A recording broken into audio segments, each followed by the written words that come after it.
Hi friends, இப்போ நம்ம என்ன பண்ண போகிறோம்னாக்கா ராகி தோசை பண்ண போகிறோம். அதுக்கு தேவையான பொருள் பார்த்தீங்கன்னா இந்த ராகி உள்ளது 3 கண்டு எடுத்துருக்கேன்.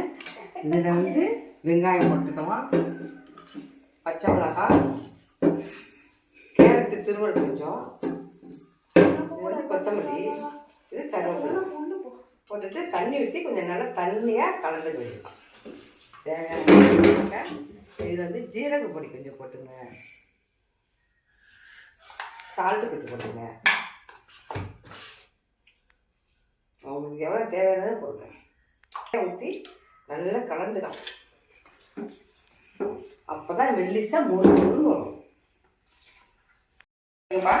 இப்படி இந்த அளவுக்கு தண்ணியாக கரைச்சிச்சிங்க, டம்ளரில் போட்டு ஊற்றுங்க, நல்லா முறுமுறுன்னு வரும் தோசை.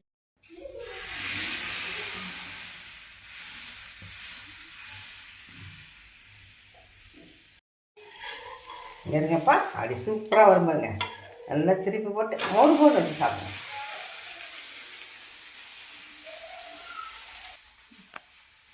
தவா தோசையெல்லாம் நம்ம ஊற்றி ஊற்றி கொடுக்குறோமா, அது மாதிரி கேவுரு உடம்பு நல்லது, பிள்ளைங்களுக்கு இது மாதிரி கொடுத்தீங்கன்னாக்கா நல்லா போட்ட இதாக கேப் இருக்குன்னு சொல்லிட்டு நல்லா மோடு வச்சு சாப்பிடுவாங்க.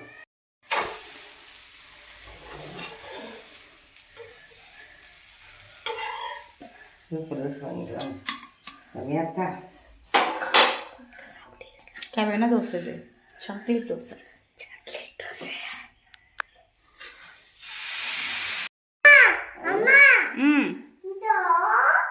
கிடையாது முருன்னு இருக்கும் தோசை, நல்லா முருகும். பாப்புந்தா இந்தாங்க